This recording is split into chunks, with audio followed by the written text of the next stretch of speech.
Avec OS X 10.10, Apple a amené un nouveau Spotlight avec un nouveau design et de nouvelles fonctionnalités, et aujourd'hui je vous propose de voir ensemble comment utiliser ce Spotlight, ou en tout cas une alternative très intéressante, sans pour autant utiliser OS X 10.10. Alors si vous regardez un petit peu le Spotlight de OS X 10.10, on se rend vite compte qu'il ressemble fortement à des applications qui existent déjà, donc c'est pas très compliqué de trouver des alternatives. Et parmi ces alternatives, on a entre autres Alfred, qui est une application très connue et considérée par pas mal de monde comme une des meilleures applications pour Mac.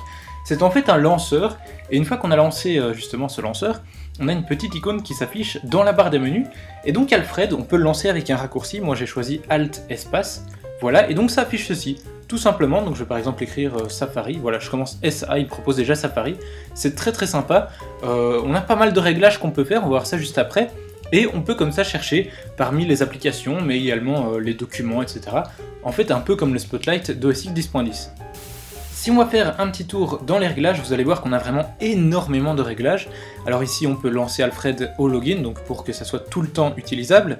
Là j'ai choisi mon raccourci, donc je vous le disais, Alt espace. Et par la suite, vous voyez, on a vraiment plein de réglages. Alors du coup, je peux pas tous les voir avec vous, je vous laisse voir ça chez vous si ça vous intéresse, mais on peut vraiment faire plein de choses avec Alfred. Ici, on peut ajouter des workflows, donc c'est des sortes de petits plugins. Ici, on peut régler l'apparence. Donc moi j'ai mis le thème OS X Yosemite, qui n'est pas exactement le même que le Spotlight de OS X 10.10, j'y reviendrai juste après. Et là encore, des réglages avancés, donc on a vraiment pas mal de choses qu'on peut faire avec cette application.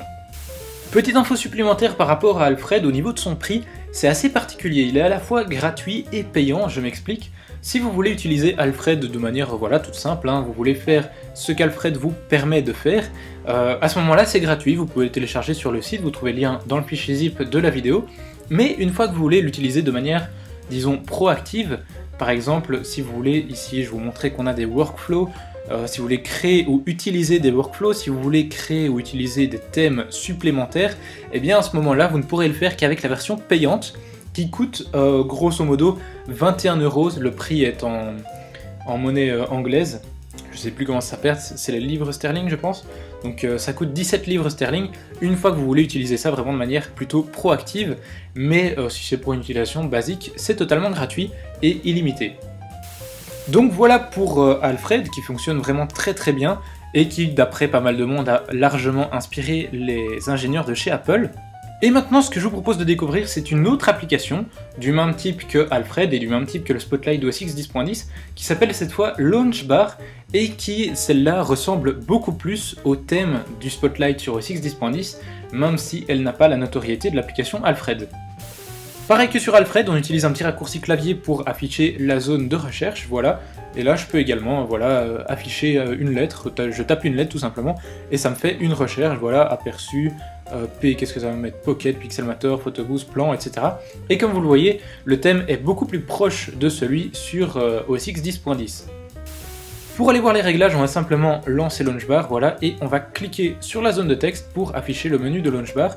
On va aller voir dans les préférences, et de nouveau, on a énormément de réglages disponibles, donc je ne vais de nouveau pas les regarder tous avec vous, mais vous avez vraiment plein de choses que vous pouvez faire. Vous avez un calculateur, une calculatrice plutôt, les réglages avancés, les updates, et vous avez entre autres apparence ici. Alors moi j'ai mis le thème Yosemite qui ressemble donc à ça, par défaut c'est pas ce thème là, c'est celui-ci.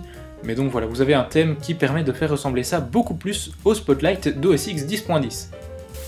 Alfred était assez particulier au niveau de son prix, Launchbar c'est encore plus particulier tellement que j'ai rien compris, mais donc je vais vous expliquer ce que j'ai compris. Donc apparemment, Launchbar propose une version démo que vous pouvez utiliser pendant 30 jours.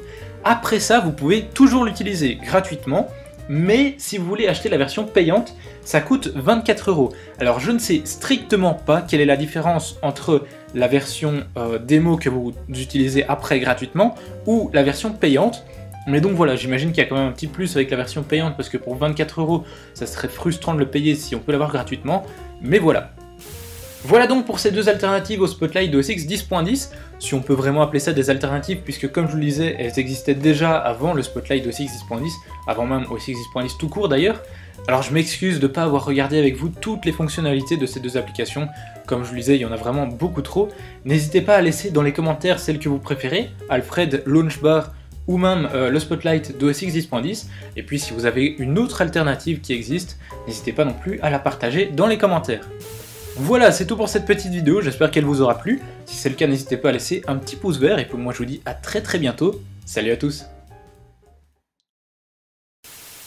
Pas mal hein, le fond d'écran?